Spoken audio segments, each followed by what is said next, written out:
I've lost more battles to myself than to any enemy I've ever faced. Not because I was weak, but because ego speaks faster than truth, and fear moves quicker than wisdom. And if you're honest, you felt it too. That moment when something small becomes a war inside your chest. A word, a silence, a look, a thought. And suddenly your mind is sharpened like a blade you didn't ask to carry. Sun Tzu understood this thousands of years ago. He didn't write about swords. He wrote about self-deception, discipline, and the quiet calculations that happen before anyone takes a single step on the battlefield. The battles that shape your life aren't the ones fought with others. They're the ones fought with yourself, in the moments nobody sees. The first enemy, ego. Ego is not always arrogance. Sometimes it's insecurity wearing armor. Sometimes it's silence pretending to be strength. Sometimes it's the belief that you must be right, even when your heart knows better. Ego is the part of you that flares up before understanding arrives. The part that wants victory instead of truth, noise instead of peace, recognition instead of meaning. I've been ruled by ego more times than I want to admit. Moments where I spoke too quickly, defended too proudly, reacted too emotionally, held on too tightly. Ego does not care about wisdom. Ego cares about winning. And the cruel joke is this: ego wins by making you lose. Lose your peace, lose your clarity, lose your center. A samurai once said, "The greatest cut you can deliver is the one that separates you from your ego." That cut does not happen with speed. It happens with awareness. Ego is loud, awareness is quiet, but quiet wins wars. The second enemy, fear. Fear is fast. It runs ahead of truth. It imagines futures that never existed.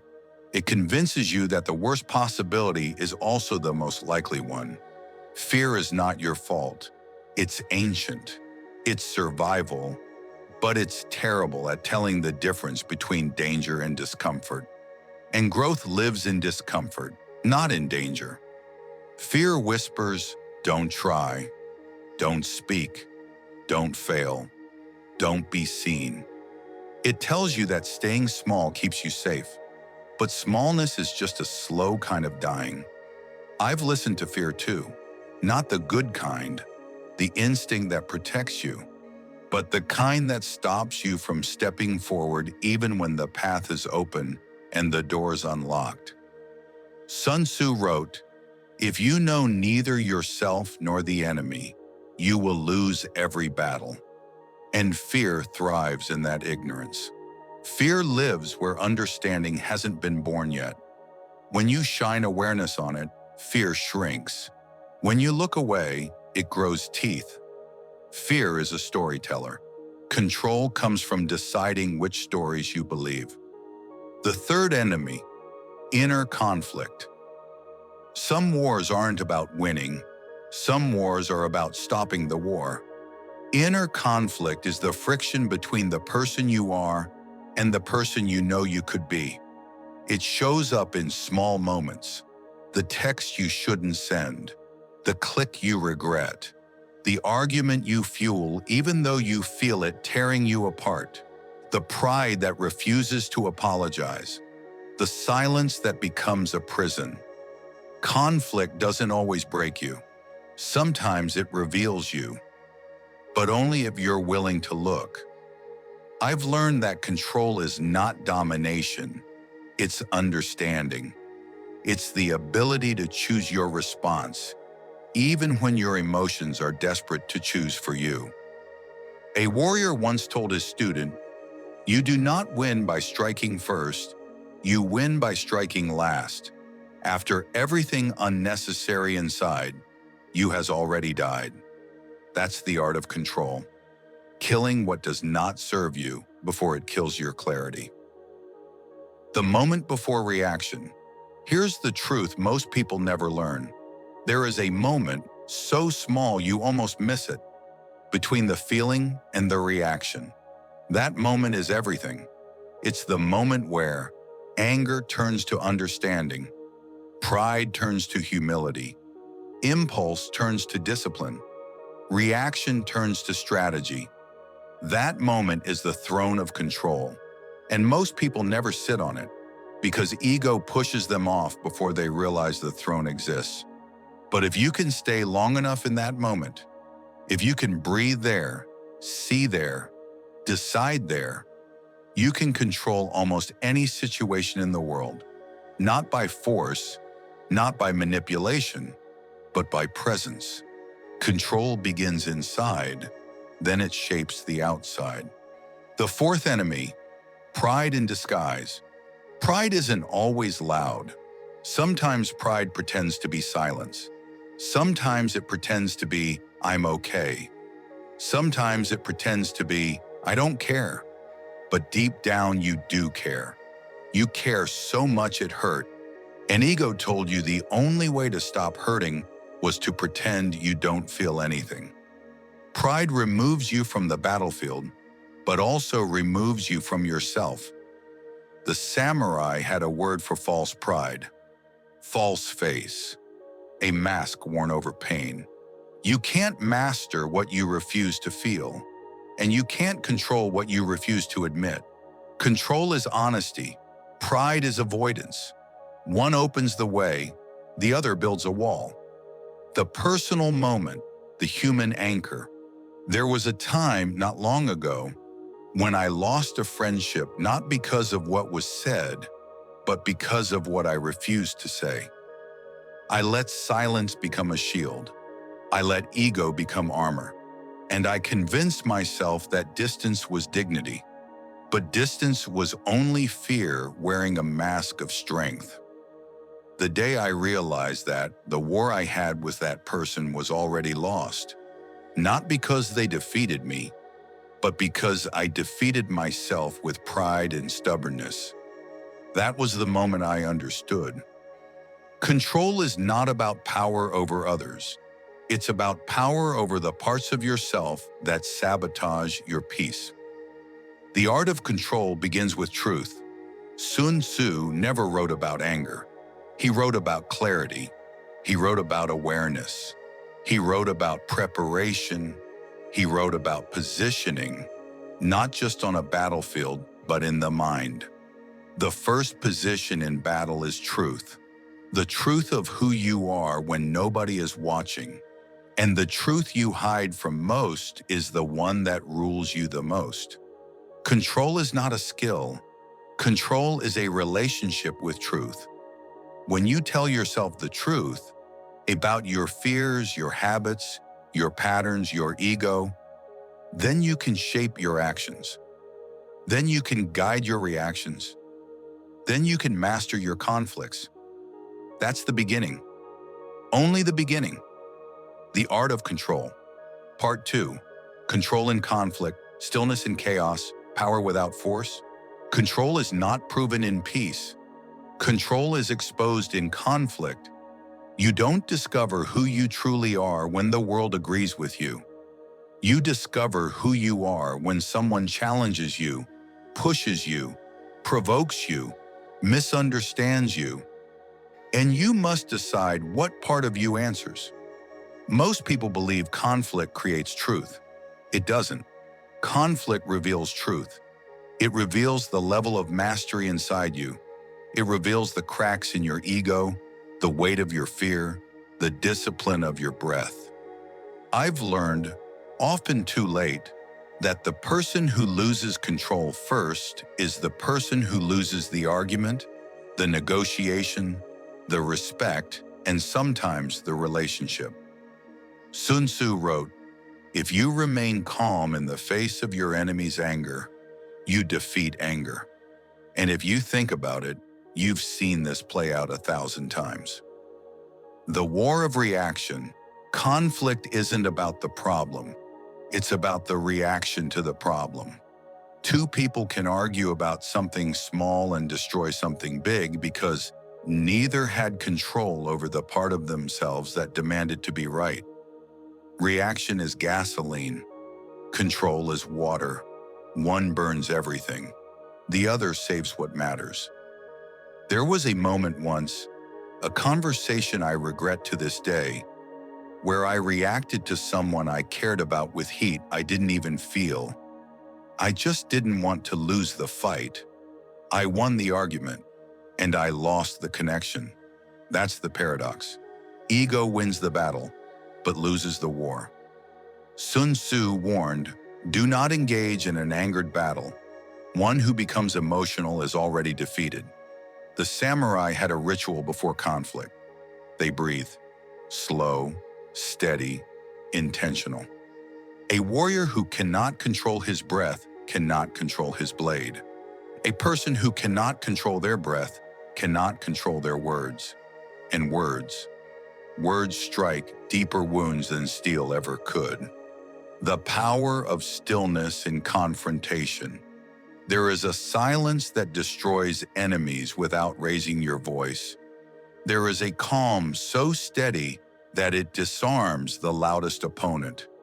When you hold stillness in conflict, you remove the battlefield they expected. They prepared for a fight. You gave them reflection instead. I've seen entire rooms shift because one person refused to be rushed. I've watched arguments collapse because someone stayed calm long enough to let the truth breathe. Control in conflict is not dominance, it's presence. It's knowing that the first one to lose their temper loses their advantage. A samurai proverb says, "Noise is the confession of the unprepared." And it's true. The person who shouts first is already losing the internal war. You don't defeat people by outshouting them. You defeat them by outcentering them. The strategy of positioning, Sun Tzu principle. Sun Tzu taught that battles are won not on the field, but before arriving on the field. He wrote, "Victorious warriors win first, then go to war. Defeated warriors go to war first, and then seek victory." Control is positioning, not physical, psychological. Positioning means controlling your breath, controlling your posture, controlling your tone, controlling your timing, controlling your silence. The one who positions themselves correctly forces the situation into their rhythm. Argue on someone else's rhythm and you lose. Don't answer when they expect it. Don't rise to the bait. Don't match their tone. Make them follow your pace. Even the hardest conflict can be softened when you decide the tempo.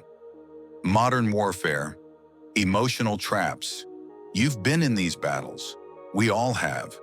The trap of being misunderstood, the trap of being accused, the trap of being provoked, the trap of someone pushing your emotional buttons just to make you react. People often don't want resolution. They want reaction. They want validation for their story. Here's the secret. The moment you react emotionally, you enter their story, not yours. Control is staying in your own story. That doesn't mean being cold. It means being conscious.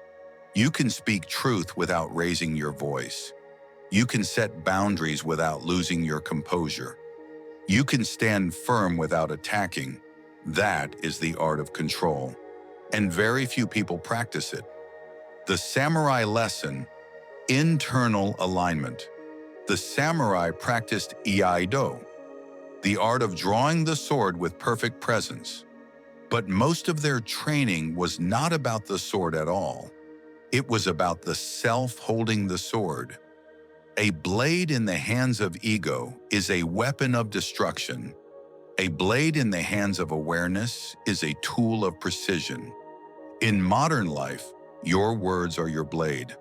Before speaking, ask, am I reacting or choosing? Am I speaking from pain or from clarity? Am I about to strike or am I about to guide? A samurai master once said to his student, "Your opponent is not the man before you. It is the storm inside you that demands to strike. If you calm the storm, You win before the first move is made. Personal moment, the human anchor. When I look back at the hardest moments in my life, the arguments that felt like fire, the conflicts that left scars, I realized something painful. I wasn't fighting them. I was fighting me, my pride, my fear of being wrong, my need to be heard before I was ready to listen, my insecurity dressed as certainty. Those moments taught me more than any peaceful day ever did. Control is not a trait. Control is a practice, a daily one, a humble one. And sometimes you don't get it right. But even that teaches control because you learn to breathe through your own mistakes. The shift, when you stop fighting them. There is a moment in every warrior's journey when the opponent in front of you no longer looks like an enemy, but like a mirror. Their anger shows your old anger. Their pride shows your old pride. Their panic shows your old panic. And suddenly you see it clearly. You don't need to win this fight. You only need to understand it. Control isn't defeating someone. Control is refusing to become them. Winning without fighting. Peace after chaos. Becoming the peaceful warrior. Control is not something you learn in peace. Control is something you master in the storm. And the final stage of mastery is not domination, but non-resistance, not cowardice, clarity. Sun Tzu called it the supreme art of war, to subdue the enemy without fighting. It sounds poetic, but it's the sharpest wisdom you will ever meet. Because here's the truth. Most people fight unnecessary battles because they haven't won the battle within. The supreme strategy, win without fighting. To win without fighting means three things. 1, you no longer need to prove yourself. 2, you no longer let emotion control your direction. 3, you understand the battlefield so deeply that you can walk around conflict instead of into it. We don't avoid conflict because we fear it. We avoid conflict because we see through it. Most fights aren't about truth. They're about wounded pride. Most arguments aren't about understanding. They're about being seen. Most confrontations aren't about the moment. They're about the past echoing inside someone. And sometimes that someone is you. Winning without fighting means you don't throw yourself into battles that only feed your ego and starve your peace. The real opponent is emotion. You can defeat a sword with a shield, but you can only defeat anger with calm. You can stop a blade with steel, but you can only stop ego with silence. When someone yells at you, pause. Let their fire burn out in the wind. Reaction is oxygen. Your silence is water. When someone lies about you, don't chase the story. Let the truth catch up by itself. When someone tries to provoke you, observe them like a warrior studying an opponent's stance. Their weakness is revealed in their urgency. True power is revealed in your lack of it. The samurai principle: one cut, one response. The samurai believed that a single decisive action was worth more than 1,000 emotional reactions. They trained for years not to move faster, but to move cleaner. Emotion flails. Awareness cuts. A samurai once taught, if you strike with anger, your blade will shatter. If you strike with clarity, your blade cannot miss. And here is the modern truth. Your blade is not steel. Your blade is your voice, your decisions, your presence. When those become clean, you stop bleeding energy into chaos. The art of de-escalation, a modern weapon. Conflicts don't end because someone wins. Conflicts end because one person decides to stop feeding the fire. Control is not force. Control is removing fuel. Here's how a warrior de-escalates. 1. Slow your breath. You cannot control a room if you cannot control your lungs. One deep inhale can save you from saying 10 things you'd regret. 2. Lower your voice. Nothing disarms aggression like calm volume. People rise to match emotion, not silence. 3. Separate the person from their emotion. Most anger is pain-wearing armor. See the wound, not the weapon. 4. Don't give them the reaction they trained for. People have patterns. Break your pattern, and the conflict loses its map. 5. Choose direction, not victory. Ask yourself, do I want control or do I want peace? You can have one or the other, never both. The 3 levels of control. Level 1, control yourself. Breath, tone, posture, silence. This is internal mastery. Level 2, control your space where you stand, how you listen, when you move, when you don't. People feel your presence long before they hear your words. Level 3, control the conflict, not by dominating it, but by shaping its rhythm. Speed up, slow down, pause. Let the other person reveal their position before you reveal yours. This is the true battlefield, not the argument, not the situation, the rhythm underneath. Sun Tzu wrote, "He who masters the timing of movement masters the battle." You can move someone without touching them if your presence is rooted deeper than their emotion.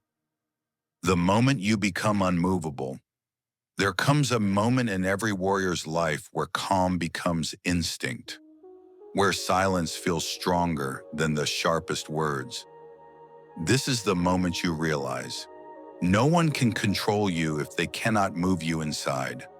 The world can scream, people can attack, life can test you, but if your breath holds steady, you are unshakable. This is what monks, samurai, and great leaders all understood. Power is calmness kept under pressure, not a straight face, not fake composure, actual inner stillness. A still mind is immune to manipulation. A still heart is immune to chaos. A still presence is feared by the uncentered, not because it is aggressive, but because it is unbreakable. The personal moment, final human anchor. There was a night, one I don't easily forget, where I almost destroyed something important because control slipped through my fingers. Not because someone hurt me, but because I let their emotion activate the worst parts of mine. I reacted fast, too fast. I said things I didn't mean, and I held my silence where I should have spoken. I tried to win a point and lost a person. Later, when the fire inside me cooled, I realized something painful. I wasn't angry at them. I was angry at myself. Angry that I let ego take the wheel. Angry that I let fear speak for me. Angry that I let pride shut my mouth when honesty could have saved everything. That night became my teacher. Control is not perfection. Control is self-honesty. Control is the humility to say, I could have done better, and then to actually begin doing better. The peaceful warrior. The final evolution of a warrior is not strength, not dominance, not victory. It is peace. The peaceful warrior is not weak. He is strong enough to choose peace even when anger begs for war.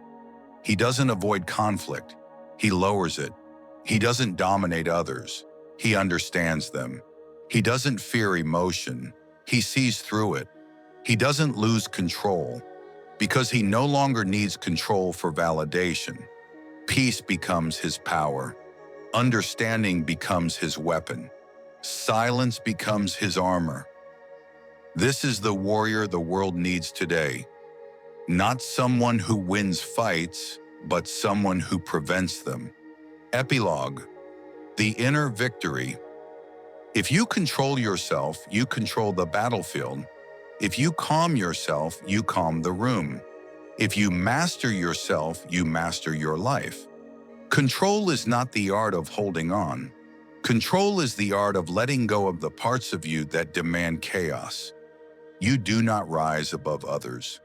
You rise above who you were yesterday. That is victory. That is peace. That is the art of control. Every battle teaches a lesson, and every lesson means nothing until it's lived. If something in this episode spoke to you, or someone came to mind who needs it, share it with them. And tell me in the comments below, what part of this battle stayed with you? Together we learn. Together we grow. Together we awaken. You've been watching Echoes of Wisdom, where awareness meets action.